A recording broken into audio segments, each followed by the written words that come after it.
but also because the fact Scripture tells us that's the only kind of giving that lasts.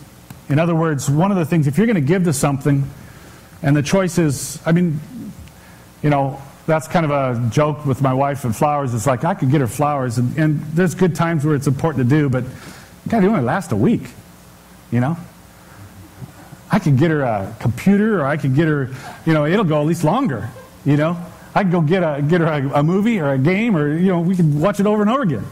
But I get it. I bought her flowers the other day, didn't I? Yeah. I do invest it. So there are certainly those kind of things. But the type of giving that's foundational is giving that will last. That's why Scripture says you invest, Paul says here, you invest in treasurely things. Because the treasure things, he says that they lay up treasures for themselves as a firm foundation for the coming age. That the giving that we give that is eternal, and the treasures, they are the treasures that are going to go on beyond this life and last. Randy Alcorn, in his book, The Treasure Principle, gives an analogy that I think is kind of clever. He says, imagine if you lived in France, and I don't really want to imagine that, but just imagine it. Or you could pick England, or pick a country you want to be in. Whatever that country is. Imagine that you lived over there, and so you got a visa to live in the United States for a year. And the deal is that you can certainly earn money here, and you can enjoy it, and you can spend it, but you can't take anything that you buy in the United States back to France. The other thing is, you know, the United States has got this immigration issues, and you never know when the visa is going to be expired, or they're going to give you a notice saying, look, you got 2 weeks to get out. So the question he poses in that analogy is, if that were true, then where are you going to invest your money? I mean, you can go buy furniture, and you can go buy paintings on the wall, and you can do all those kind of things, but how much are you going to invest in that, and how much are you going to... I mean, the other thing you can do is, he says, you can't send it home. You can mail it, you can wire it, you can do whatever, so that's okay. You just can't take it on the plane with you. So how much of your investment and your spending and the things do you really want to put into stuff you can't put on the plane? And yet, oftentimes when we look at our life, we realize all the stuff we buy, all the stuff we spend, are all stuff that isn't going to get on the plane. But Scripture tells us when we invest in the stuff that God, the perspective, the treasures that are godly stuff, this is stuff that we send on ahead. This is stuff that goes forward. And that's the kind of stuff at the foundation of giving that drives what God is doing in our life. He says, looking for the kind of giving that is eternal. Look for and what does that look like? Well, we've talked about it in the last several weeks. It's any kind of stuff that is restoring life the way God intended it to be. We talked about justice and social justice and the restoration of the world and the restoration of people's lives. And so very much about it can be helping someone who's hurting and restoring their life and helping them get a foot up on stuff to get established. That totally can be kingdom perspective, because it's going to that person's life and saying, how can I help them come back to a place in life where they're living the way it was meant to be? Serving in areas, in this show, for example, there was 3 things. There was a love kitchen, which was feeding meals to the homeless. It was giving these people what they deserve, restoring people in their life. There was another one that was, I forget the name of the service, the program, but it was going into kids who were terminally ill and doing a makeover in their room, basically. And it was just kind of a service that they would do, and being able to help this family and just give this dream to this child. And that was their ministry, although they didn't describe it as a religious thing. But it was serving and giving and restoring the life of that child, to take them out of the darkness and the pain of the sickness, to be able to give them something that they can be able to look forward. Another one was called the Joy of Music. It was bringing music into the inner city and areas where they couldn't afford it themselves, giving them the opportunity to experience the arts and experience music. I mean, there's nothing religious about that. And yet it's impactful because it's bringing restoration to the way life was meant to be, and for those who can't have the opportunity to be able to have. We have that stuff right here. Anybody who's been around Heartland and knows we've been doing Give Every Child a Chance for a long time. It was started by our church.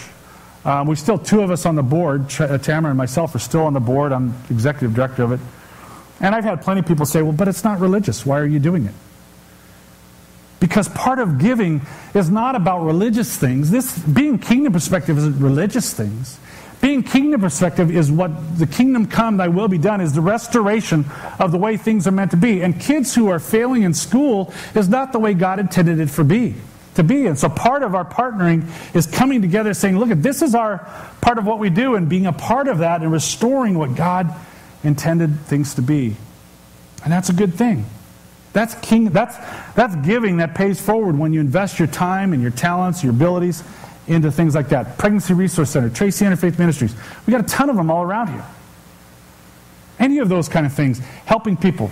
I think of AA, and I mean, you can go on down the list. There's all these things are about helping restore people, and every one of those is a part of what God's working. And so we need to. Part of the question then is what we invest in, or what our treasure is asking ourselves: are we investing the things that go beyond this life?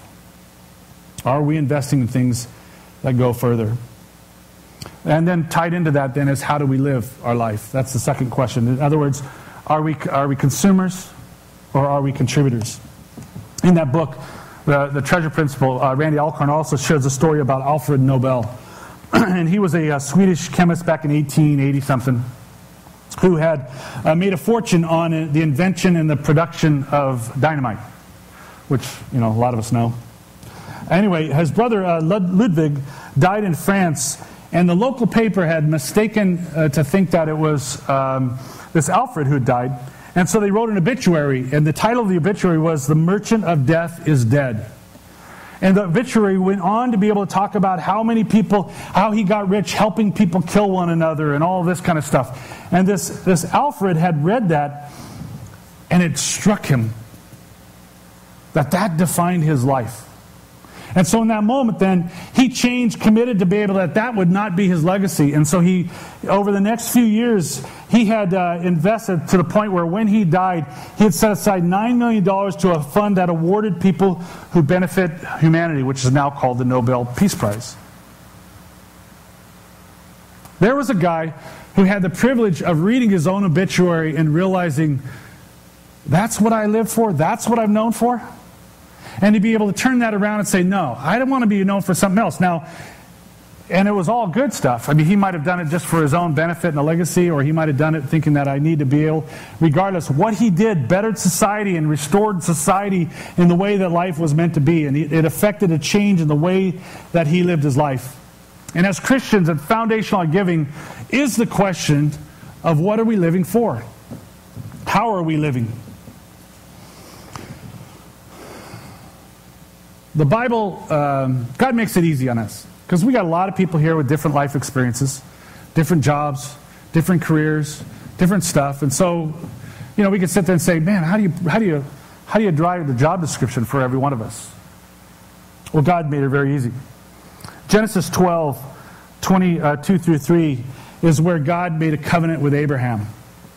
And this is the covenant, this is what he said in that covenant. I'll read it to you. I will make you a great nation. I will bless you. I will make your name great, and you will be a blessing. I will bless those who bless you, and whoever curses you, I will curse. And all peoples on earth will be blessed through you. What was God saying there when he says, look, here's your job description. You are my people. Your kingdom now, you're a part of the kingdom perspective that I have in life now because you're mine. And as mine, you got one job. And it's to go around and be a blessing on everybody around you. That's your job. Our job is to go around to preach people about Jesus. I mean, that's a part of what we do. Our job is to go around and change legislation and all that. Might be a part of what we choose to do. Our job is to go up to the people right around us that God puts in our life and say, how can I be a blessing to this person? How can I be an extension of what God does by going into their life and saying, what can I do to lift your life up? What can I do to be able to make your life better? Believing that if we do our job, God will do his job. He'll make them aware of what's going on. He'll make them aware. He'll use an opportunity for us to have a conversation where maybe it goes beyond that. Maybe we won't have it. Maybe someone else have that.